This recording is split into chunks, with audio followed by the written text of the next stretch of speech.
Hello friends, Eli Hibbett here with the Pwn Your Homework Physics Series podcast. If you're looking to prepare, review, or gain an added edge or point of view about topics in physics, then look no further. Tune in each week to unlock your understanding of the physical world surrounding us. And now let's dive right in.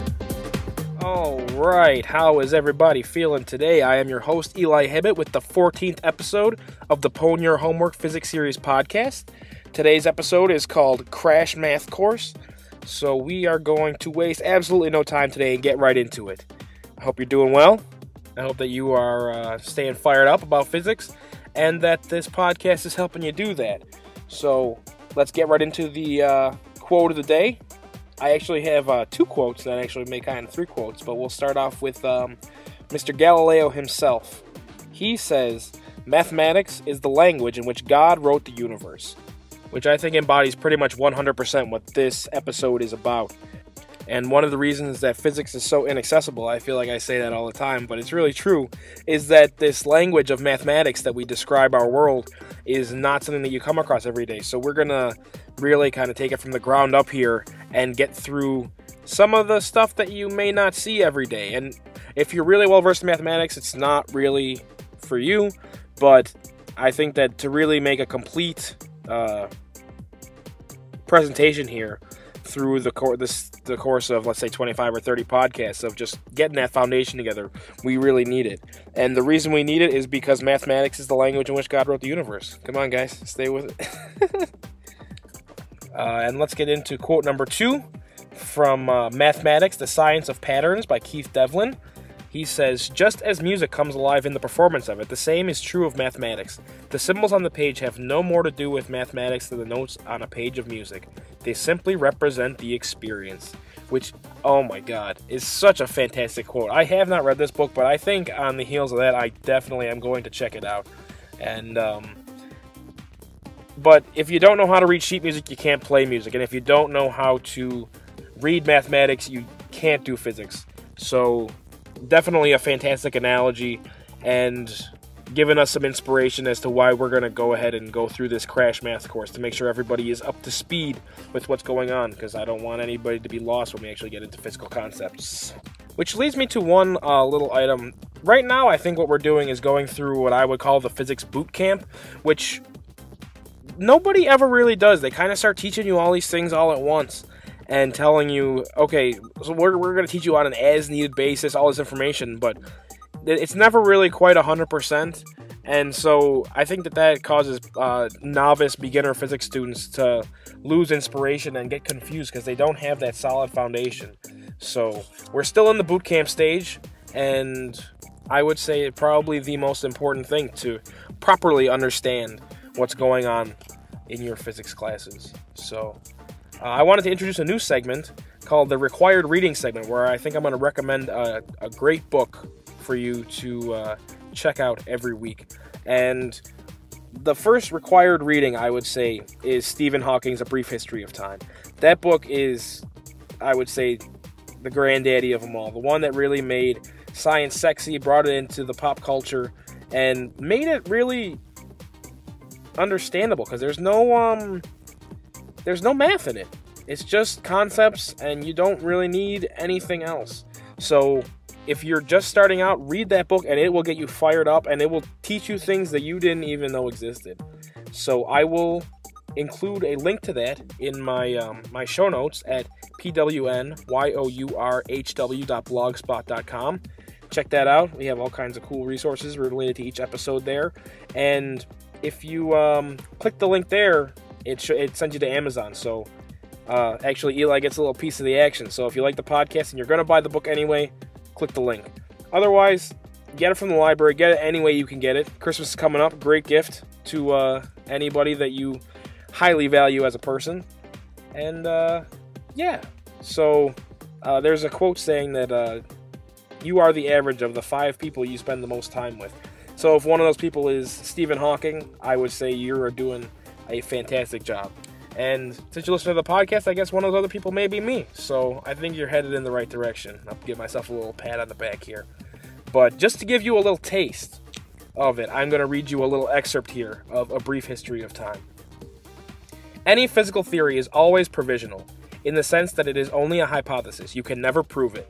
No matter how many times the results of experiments agree with some theory, you can never be sure that the next time the result will not contradict the theory.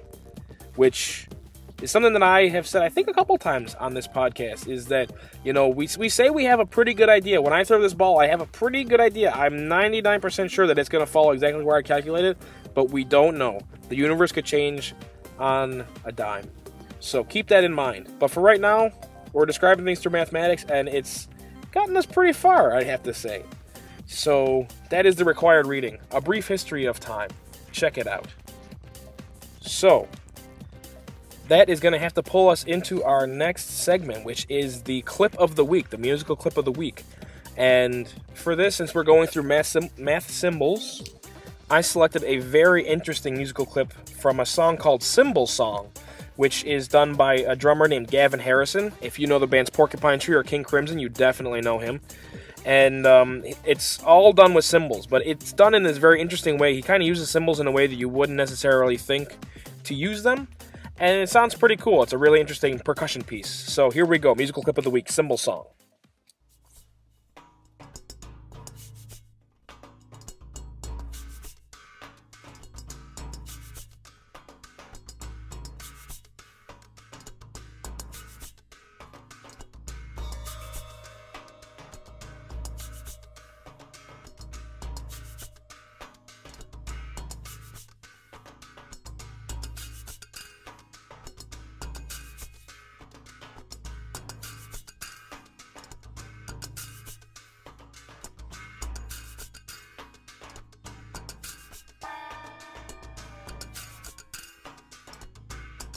Alright, I think that's going to do it. But pretty cool, huh? Not something that you would hear every day in pop culture. So anyway, Gavin Harrison, Symbol Song. It may be my favorite drummer of all time, I think. For a while, I would have said Dennis Chambers or Bill Bruford, but I think he's my number one right now. So if you like him, definitely check him out. Check out Porcupine Tree. Check out King Crimson. But yeah, so I thought interesting little kind of punny tie-in, Symbol Song. And so without further ado, let's dive into it. So I would have to say that there is only so much about the universe that you will be able to understand without mathematics, in terms of actually how things evolve by, you know, energy transfer or kinematics, like motion, quantum mechanics. I mean, that's the way that those things work. Without having a real precise mathematical definition, you're not going to get very far. So starting up with the basics in terms of mathematical symbols is a fantastic place to start and a very firm foundation. A lot of these symbols, they just mean to do a certain operation. Do this, do that. I think the easiest example is just a square. You have what's known as a superscript or an exponent. So if you have like an x with a 2 raised above it, that means x squared. And what that means is x times x. Multiply x by itself 2 times. And so the mathematical symbols just mean do this, do that. And it kind of shows how these things are related when you see them as variables on a page. So let's go through a couple of symbols here, and we will take it from there. So what I want to do here, I actually have an app. It's free in the Apple App Store if you have an iPhone, and it's called Exploring Mathematical Symbols. And it's just kind of acts as a glossary of all kinds of symbols that you may not have seen before. So if you see something that you don't know, the idea would be to kind of just putter through this app and see if you can find it, and it'll tell you exactly what it means. And then also there's flashcards. So if you're going through, let's say, set theory or trigonometry or vectors or calculus, something like that, then you would be able to kind of review those to kind of get ahead of the ball in some sense. So I'm going to kind of just go through here, and as I see things, I'll kind of just try to explain them. So one of the first tabs you come across just says general, and this includes very general symbols that you see all the time. The one I just talked about, x squared, like an exponent, means x to the power of 2, or if you see x with the superscript 3, that means x to the power of 3, which means x times x times x. If you see an x with what I would call like pipes on either side of it, this is what is known as an absolute value, and that means that you just want to take the positive value. If you have a -2, the absolute value of -2 is 2. The absolute value of +2 is 2. So we're just getting rid of that sign. It's this symbol that looks kind of like a long division sign, is commonly referred to as a square root. And that means it's kind of the opposite of a square. So if you have 4 to the second power, 4 times 4 is 16. So the square root of 16 is 4. It's the value that you have to multiply by itself to get this number. So that is a square root. A couple of other symbols that are just mathematical symbols, not necessarily operations. If you see something that looks like kind of an 8 turned on its side, but a little more symmetric, this is what is known as a infinity symbol. And that means everything. Everything in the world. The highest available number possible. E is 2.718281828, which we've gone through before. Pi we see all the time because a lot of what we do is related to circles. If you see an exclamation point, this is what is known as a factorial. So 5 with an exclamation point in front of it is 5 factorial, and what that means is we multiply by each number going all the way down. So it's 5 times 4 times 3 times 2 times 1. Usually, a lot of times what you do is you'll see x factorial, so you can plug in whatever you want. But that's what that means. If you see what looks like an equal sign, but kind of a squiggle, this means approximately equal to. It's not exactly equal to, so we kind of leave a little bit of a squiggle there to let you know. Because a lot of times, instead of doing some sort of rigorous infinite series type calculation, you just want to know roughly what it is. And so there are some shortcuts that you can use in order to get approximations. So that's always very helpful. Next subtopic is geometry. If you're into math, this is relevant, but for physics, there's just a couple things in here that I think that you should know. One thing in here is if you see 3 dots that are in the shape of a triangle, this means therefore, and that's written all over the place in mathematics, so you should definitely be familiar with that. A single squiggle means similar if you're talking about geometric shapes, which is kind of the same as, approximately. And I think that's going to do it for geometry. Let's go back. I have the whole Greek alphabet in here. I know I have my Exploring Physics Greek Letters app, but it's also included in here for your reference. Let's go to some more categories. Trigonometry. If you see sin, this means a sine function. So usually what you'll see is sin, open parenthesis, x, or pi x, something like that, and then close parenthesis. And this means we're taking the sine of this value x, whatever it is. And we're actually going to do a whole thing relatively soon about sines and cosines. So I'll explain more in detail then. But for now, sin means sine, cos means cosine, tan means tangent. So these are actually functions that are well defined, and we just kind of abbreviate them in this way. Sec means secant, and that is 1 over cosine. Csc means cosecant, which is 1 over sine, and then we also have cot, which means cotangent, which is 1 over tangent. Now, this is not the same as the inverse. This is 1 over. But sometimes that's very helpful, so you need to have those in shorthand. If you want to know the inverse, inverse sine, inverse cosine, inverse tangent, what we have is a superscript, which is -1, and that means the inverse. I think that's pretty much universally across the board. It'll always mean inverse. In terms of an exponent, it means 1 over, because that is actually the inverse of a function. But when you have like a function like sine or cosine, the inverse is typically denoted as a -1. But that's going to do it for trigonometry. Let's go into this other section here, which is real analysis or set theory. What can I offer you from this? Not that much. A lot of this is very good in terms of mathematics or real analysis, but for physics, you're not really going to see this. The one thing that I see in here that's kind of interesting is because set theory and real analysis has to do with proofs. If you see QED, that means quod erat demonstratum, which means therefore it is proven in Latin. So you should definitely keep that in mind. Oh, another Richard Feynman gush session here. He kind of made a punny joke about this when he developed his what's known as quantum electrodynamics. He called it QED, which he thought was hilarious. So,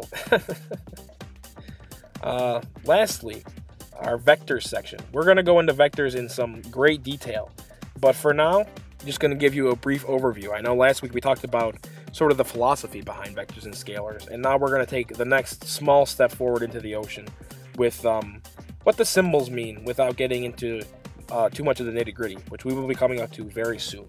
A regular symbol, like with an arrow, like kind of like a fish hook, just means a vector. If you see a subscript like x, y, or z, here I'm using v as just my vector, so v sub x or v sub y means the y component of that vector. So the part of the vector that points in the y direction, or v sub x is the component of the vector that points in the x direction. V sub I, V sub j, and V sub k also mean the same thing, pointing in the ith, jth, and kth direction. Sometimes we don't want to have our components necessarily line up with x, y, z, so they use I, j, k. And this also has to do with unit vectors, which we will get into shortly. A V with a cross is a superscript. It's sometimes referred to as a V dagger, which means the vector conjugate transpose, which you will actually have to do sooner rather than later, so get ready for that. But that's kind of the inverse version in terms of vectors. If you see a vector V with a dot and then another vector, let's say W, this means the scalar product or dot product, which we cleverly denote with a dot.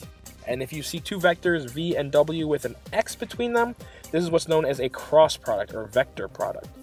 And this mathematical operation yields a vector. If you do the dot product or scalar product, this mathematical operation all results in a scalar. So you lose the direction when you do this mathematical operation. So let's see, what else? Oh, logarithms. Let's not forget logarithms. What is a logarithm? You see log or ln. This means a logarithm of a number or a function. And so a logarithm is kind of related to exponents, as it means what number is the exponent of the base to equal the output value. So if we have a log, this always means base 10. If you don't see a subscript, like a log sub 10, or a log sub 2, or a log sub 3, you always assume it's 10. So log of 1000 is equal to 3. And so this means we take our base of 10, and what power do we need to raise it to get 1000? So 10 to the third power is 1000. So the logarithm of 1000 is 3. Now, logarithms with base 10 are a really bad base to work with. It's actually kind of clumsy. But we have 10 fingers, so everything we do is in base 10. So you gotta kind of understand that. But if you had, let's say, base 2, log sub 2 8 would also be equal to 3. So because 2 to the third power is equal to 8. This is all fine, well, and good, but in physics, everything is in terms of base e, this 2.7182818828 that I'm telling you about. And so we want to know e to what power is equal to something. So a lot of times you'll see this natural logarithm, and we don't say log sub e, we just say ln, and that means natural log. And that one you're going to see all over the place. So once you start thinking of things in terms of natural logs, things get a little cleaner than our clumsy base 10 system, which I will say on and on and on until the day I die. I'm not a fan of base 10. I think it's kind of arbitrary. I think that because picking something based on the number of fingers you have is a very primitive way of doing things. So lastly, we're going to go through calculus. If you see a d over dx, that means a derivative. And we're actually going to do a sample kind of crash calculus podcast coming up where we're going to get into exactly what that means. But for now, d dx means a derivative with respect to x. If you see what looks like a kind of like the F hole on a violin, that is an integral, and that means the area under the curve, or the opposite of a derivative. Derivative does something, and if you want to go back the other way, then you do an integral. And this kind of result is related to this area under the curve, and which more on this later. Last two things, if you have a Greek letter sigma, this means summation, and if you have a capital Greek letter pi, this means a product. So if you have let's say you had 5 forces and you wanted to add them all up. You could give them all subscripts, f sub 1, f sub 2, f sub 3, f sub 4, f sub 5. And then what you could do is say, I want to add up these 5 forces. So you could write a capital sigma, f sub I, and then under the sigma, you would write I equals 1, and on the top, you would write 5. And that means add up all of the forces from 1 to 5. So it kind of cleans things up if you are, instead of writing F1 plus F2 plus F3 plus F4 plus F5, but what it really allows you to do is talk about things in a very general fashion. And then as the end user, when you're conducting an experiment or doing your homework problem or doing a test, all you have to do is plug in this application into the formula to get your answer. So that's really why summations and derivatives and integrals and math in general is so important, is because it allows you to talk about things in a very general way and then apply your direct solution via mathematics. So yeah, that's a little taste of the math symbols you're gonna see. I hope it didn't bore you to tears, but it's one of those things that you just got to get through. And this one, we went over our usual 15-minute time slot there. So I hope you enjoyed. I hope you check out the app. I hope it'll help you out. And I will catch you next week, guys, with a coordinate systems episode. So until then, take care, stay frosty, stay in the zone. I'll see you later. Take care, guys.